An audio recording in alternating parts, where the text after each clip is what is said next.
Hi, this is Dr. Farah Bukhari. I'm the chairperson of Pakistan Positive League, and today I'm going to talk about the geopolitical scenario going on in regards to Iran.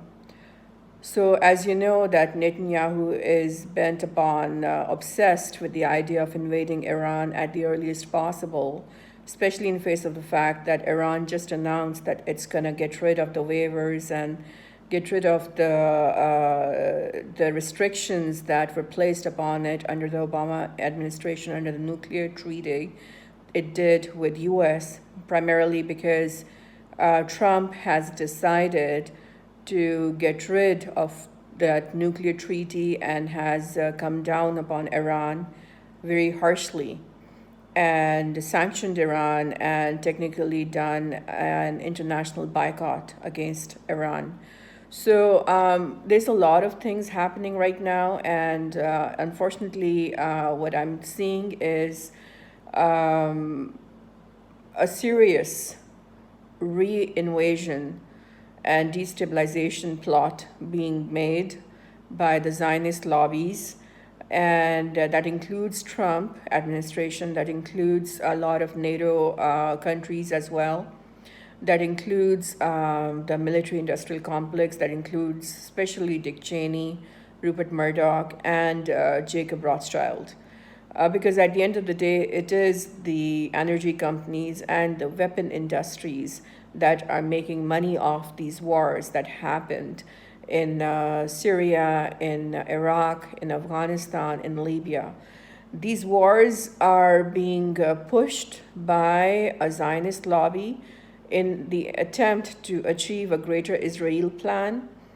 And this has been going on for the last few decades, as we have seen in the aftermath of the 9/11 attack, which was not done by an Iranian, but for some odd reason, Israel's bent upon defeating Iran, destabilizing Iran, and destroying Iran. And why is it important for Pakistanis to stop this madness from happening? Because not just from the religious perspective, but from the geography and the geopolitical perspective, Pakistan is lying right next to Iran. And a destabilization attempt of Iran, just like in the aftermath of Afghanistan, will lead to destabilization of Pakistan as well. So it is extremely important for Pakistan, and it is important in the national interest of Pakistan to stop this madman's reattempt to destabilize the entire region after we were able to finally have some element of peace in Syria, Iraq, and Afghanistan. As you know, IMCTC is working right now in these countries and trying to bring peace and trying to counter terrorism. But having said that, now that Iran is under the radar and Israel wants US to wage another holy, not so holy, but actually unholy crusade for Israelis and attack Iran, invade Iran, and destroy Iran for Israel, for a greater Israel plan, and also to benefit and profiteer Dick Cheney's energy companies, the Geninco company, that will have total access over Iranian oil, and to benefit the military industrial complex that's going to sell a lot of weapons, and the stock market shares of all the weapon industrial complex will skyrocket as a result. So we have to now understand that the culprits who forced U.S. to invade Iraq, including Dick Cheney and including Rupert Murdoch and Jacob Rothschild, for their own personal interests, are now obsessed and reusing the same tactics that they did previously in trying to invade Iran. And there is a strong smear campaign happening in the US Congress against Iran, that Iran is the enemy of the Americans, and Iran is the enemy of the world, and Iran is a volatile group, and Iran is a symbol of hate, when the reality is totally opposite. Israel has 200 nukes targeting Iran right now. Iran does not have a single nuke targeting Israel right now. 9/11 was not done by Iran. 9/11 is now scientifically proven to be a false flag attack. And when it happened, there were 5 dancing Israelis who were celebrating the 9/11. And now there is a very strong evidence that this was a controlled demolition and not due to an explosion from an airplane. So I think it is very important for all of us, no matter where we are from, whether we are Muslims, whether we are Christians, whether we are Jews, whether we are any religion, whether you're atheist, whether you're anybody, it doesn't matter. Whether you're European, whether you're an American, you're Canadian, whether you're Pakistani, whether you're from any Muslim country, it is very, very important. It is totally imperative to try to understand this plot that is being written up as a conspiracy to destabilize the region once again after we were able to get some element of peace in the region. And using the same justification that was used when Iraq was invaded and Afghanistan was invaded and Libya was invaded. These are all corporate interests. This is against the national security of US and NATO countries. It is actually going to make them extremely insecure.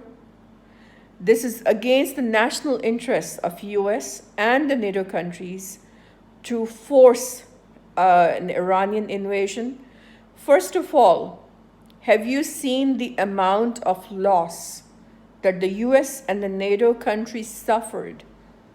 We are talking about trillions of dollars that were lost in the hemorrhage due to the ongoing war and the destabilization in the region that only benefited the elite, the cult groups, the military-industrial complex, that only benefited and profiteered the energy companies, but that did not help even a single American, that did not help even a single European. So technically, if we're talking about this corporatocracy that is forcing invasions in the Middle East countries, in the Southeast Asian countries, to develop a greater Israel in the region, to develop a Hindu land that will not have any Christians also, not just Muslims, but not even any Christians, just because the corporations can benefit from selling weapons in these wars, and the corporations can have control of the oil in the region. So technically, this is abuse of the US Army. This is abuse of the NATO Army, because it is the US Marines and the NATO Marines who are losing their lives, who are hemorrhaging their lives for the sake of an Israeli war, for the sake of an Indian war, for their proxy wars in the region, and so that these military-industrial complex corporations and the energy companies can have profits. So this is treason.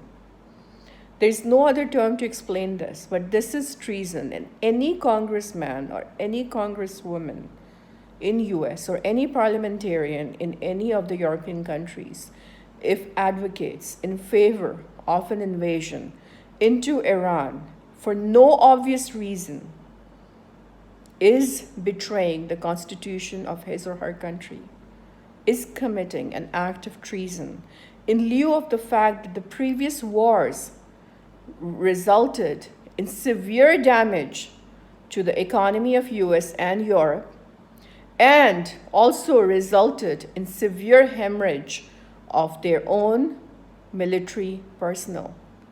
So if the Americans and the Europeans are still going to be fooled into believing that this war is for their national security, you gotta be kidding me. Iran is not your enemy. Iran did not do 9/11 attack. Iran is not threatening US or Europe. Iran is just trying to defend itself. And self-defense is everybody's right.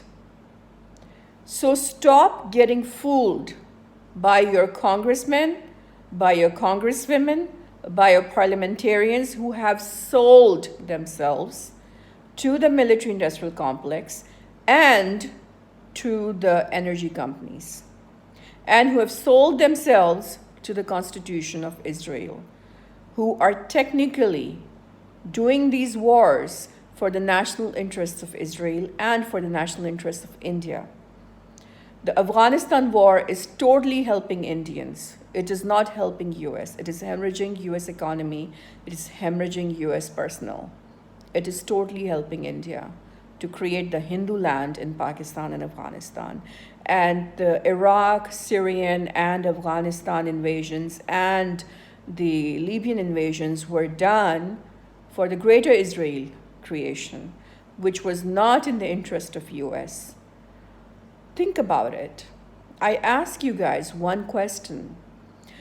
If US interests and if NATO's interests are in alignment with the Israeli interests and with the Indian interests, how come the previous invasions that have happened in the last few decades by US and NATO, how come these invasions and these wars made US economy and NATO countries' economies suffer miserably to the point that they had multiple recessions and their unemployment went up, their poverty levels went up, and their national security got worse?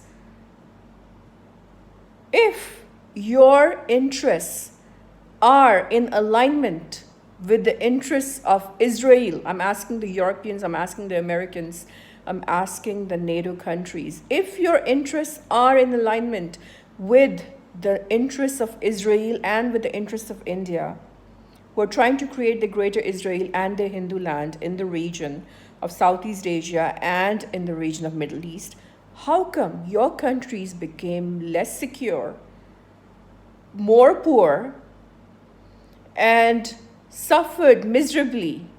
And how come you lost so many of your soldiers in these wars that didn't even belong to you?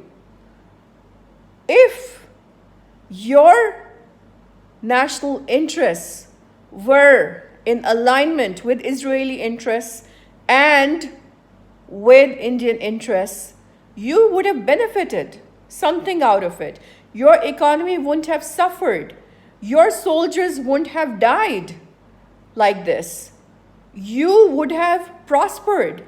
But look at yourself. Your poverty figures suck. You are technically on the verge of bankruptcy. You have suffered from multiple recessions. You're still hemorrhaging trillions of dollars in these wars that don't even belong to you. And above all, you are letting a military-industrial complex and these energy companies to abuse your own soldiers in the name of so-called national security for a war that is not even yours. So stand up against the Iranian invasion. This is not your war. You will suffer even more because Iran's military strength is 4 times as much compared to that of Syria, that of Libya, that of Iraq, and that of Afghanistan. So look at what happened when they made you invade these countries. Look at the mess that got created. Look at how much you suffered as a result of it. Think about what will happen when they force you to invade Iran and attack Iran just because Netanyahu has a problem with Iran. That's all I have to say. Thank you very much. Bye-bye.